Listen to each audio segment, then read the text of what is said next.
नमस्कार मित्रों, मैं हूं डॉक्टर हरिनिवास। चैनल है संस्कृत साहित्य एवं संस्कृति ज्ञान गंगोत्री में आपका स्वागत है।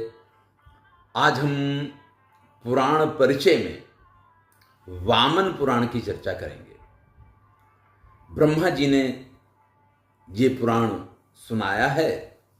वैसे तो सभी पुराणों का उद्गम जो ब्रह्मा जी से माना जाता है, लेकिन इसकी जो विशिष्ट परंपरा है उसके लिए कहते हैं कि नारद जी को यह पुराण जो है पुलस्त्य ऋषि ने सुनाया था।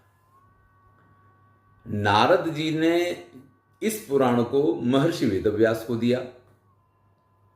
महर्षि वेदव्यास से उनके शिष्य रोमहर्षण को प्राप्त हुआ, सूत जी को प्राप्त हुआ, और फिर सूत जी इस कथा को नैमिषारण्य में शौनक इत्यादि 88,000 ऋषियों से कह रहे हैं।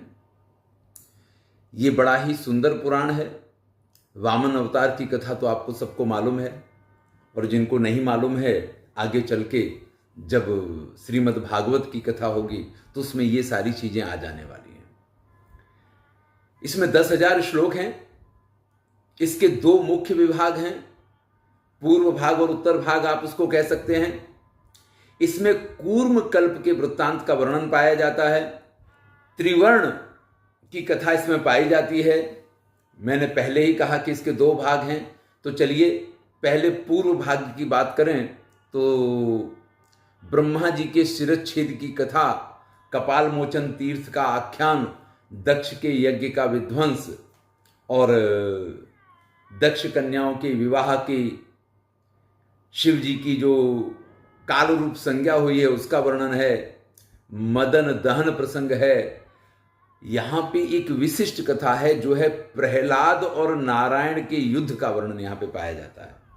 वैसे तो प्रहलाद जो है नारायण के परम भक्त हैं, लेकिन यहां उन दोनों के बीच के युद्ध का भी वर्णन पाया जाता है।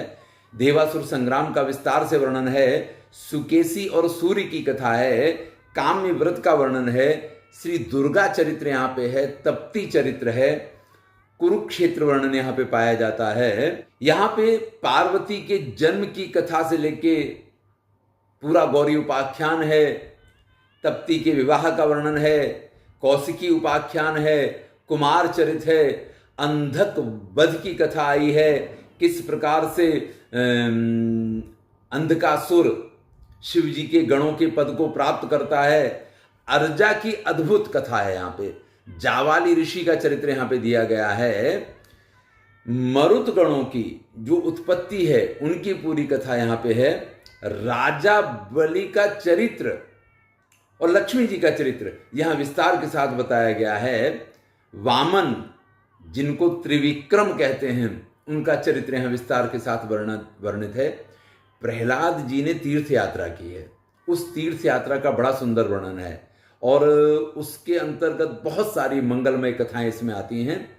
धुंध चरित्र भी है इसमें, प्रेतोपाख्यान है, नक्षत्र पुरुष की कथा है, श्रीदामा का चरित्र है।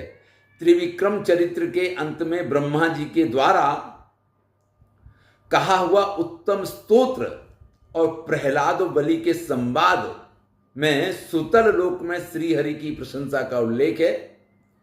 और इतनी कथाएं इसके पूर्वार्ध में आती हैं, यानी जो इसका पूर्व भाग है उनमें ये कथाएं पाई जाती हैं। जो इसका उत्तर भाग है उसको 4 संहिताओं में विभाजित किया गया है।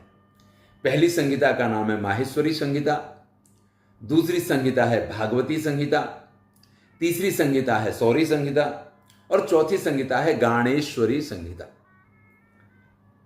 मैंने पहले कहा कि इसमें कुल 10,000 श्लोक हैं, तो 6,000 श्लोक पूर्व भाग में हैं, और ये सभी संहिताएं 1,000 श्लोक वाली हैं।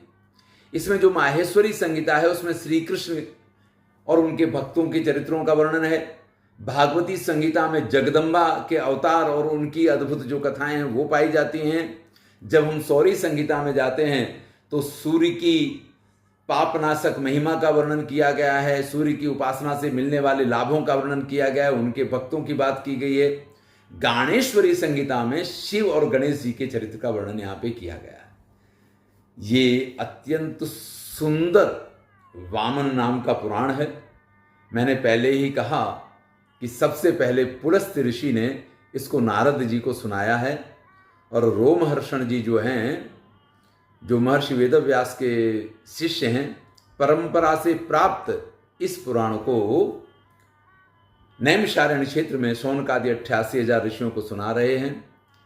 जब भी व्यक्ति इस वामन पुराण को सुनेगा तो उसको इस लोक में सभी प्रकार के सुखों की प्राप्ति होगी, क्योंकि हमारे यहां पुराण सिर्फ श्रवण के लिए नहीं है।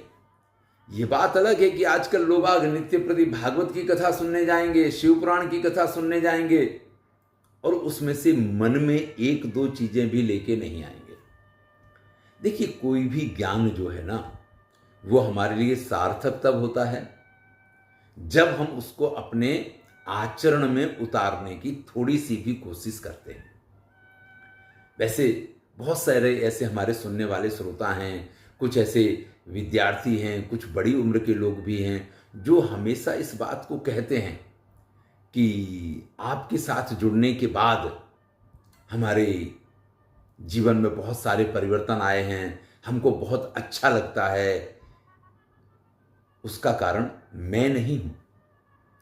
आप जिन चीजों को सुनते हैं, जब आप अपने मन से उन चीजों का मनन प्रारंभ करते हैं, चिंतन प्रारंभ करते हैं, कभी उसको आचरण में लाने की कोशिश करते हैं, तो ये लाभ स्वाभाविक प्राप्त होते हैं। यही यहां पे कहा गया है कि जो भी इस वामन पुराण की कथा को सुनेगा, इसमें वर्णित बहुत सारे दान धर्म इत्यादि जो है उनका आचरण करेगा। इस पुराण को लिखकर शरत काल के विषुव योग में वेदवेत्ता ब्राह्मण को घृत धेनु, घी की गाय के साथ दान करता है ना, तो उसको परमलोक की प्राप्ति होती है। वो तो होती है, लेकिन उसके पितरों को भी अगर कोई नरक यातना मिल रही है तो उसमें से मुक्ति मिल जाती है। देखिए, ये उस काल की बात है जब प्रेस नहीं हुआ करता था। आजकल तो कोई आपसे कहे कि वामन पुराण का दान कर दो, आप जाएंगे गीता प्रेस के किसी स्टोर पे, वहां से ले आएंगे, या किसी और संस्कृत की लाइब्रेरी में से या किसी और पुस्तकालय में से ला करके आप दान कर देंगे। ये कठिन कार्य है ही नहीं। 300, 400, 500 बहुत होगा तो 1000 रुपए की पुस्तक होगी, आप खरीद के ले आएंगे, दान कर देंगे। नहीं, ये उस काल की बात है जिस काल में हमारे पास प्रिंटिंग प्रेस नहीं हुआ करते थे। तो आप समझ लीजिए 10,000 श्लोक आपको लिखवाने हैं तो कोई ऐसा लिखने की मेहनत करने वाला लहिया मिलना चाहिए, और फिर आप में भी इतनी श्रद्धा होनी चाहिए कि यहां उसको दक्षिणा भी देंगे, इतना धैर्य भी रखेंगे, फिर यहां समय भी दिया है कि शरत काल तक वो पूर्ण होना चाहिए। मैंने ये वामन पुराण में ही आपसे ये बात कही है, लेकिन सभी पुराणों के अंत में इस महत्व का वर्णन है कि उस पुराण को जो व्यक्ति लिख करके किसी ब्राह्मण को दान में देता है तो उसको अनंत गुना फल प्राप्त होता है। तो भैया तब यही प्रथा थी, क्योंकि यही एक माध्यम था पुस्तक की प्रति को आगे बढ़ाने का, और कोई तरीका नहीं था। ना तो जेरोक्स मशीन थी कोई उनको जेरोक्स करवा दिया जाए, कुछ भी इस प्रकार के साधन नहीं हुआ करते थे। हमारी संस्कृति आज भी सुरक्षित है तो सिर्फ हमारे ऐसे दान धर्म के महिमा के कारण। आप विचार कर लीजिए, अगर इतना दान धर्म का महिमा नहीं होता और लोग इस प्रकार से प्रयत्नशील नहीं होते, तो जब ये पुराण थे ना, तब तो मैंने कहा कि लिपि भी थी या प्रश्न है। श्रुति परंपरा थी, और श्रुति परंपरा से आप कितना याद रख पाएंगे और वो परंपरा कितनी आगे बढ़ पाएगी। वेद तो उस परंपरा में आगे बढ़े, लेकिन पुराणों के लिए इसलिए इस प्रकार से दान का महिमा बताया गया। उनको लिखिए, लिखवाइए और फिर दान कीजिए, उस दान का परिणाम आपको मिलेगा। और इसी परंपरा में हमारा जो साहित्य है, हमारी जो संस्कृति के ग्रंथ हैं, हमारे जो श्रुति ग्रंथ हैं, स्मृति ग्रंथ हैं, वो तो मौखिक रूप से याद रह गए, लेकिन जो हमारे पौराणिक ग्रंथ हैं, जो इतिहास हैं, वो सब इसी परंपरा से सुरक्षित बने हैं। धन्यवाद। इस वीडियो में इतना ही। अगले वीडियो में आगे चर्चा करेंगे। मैं हूं डॉक्टर हरिनिवास, एक अन्य पुराण के परिचय के साथ आपके सम्मुख प्रस्तुत होंगे। सुनते रहिए, अच्छा लगे तो मित्रों के साथ शेयर कीजिए। धन्यवाद।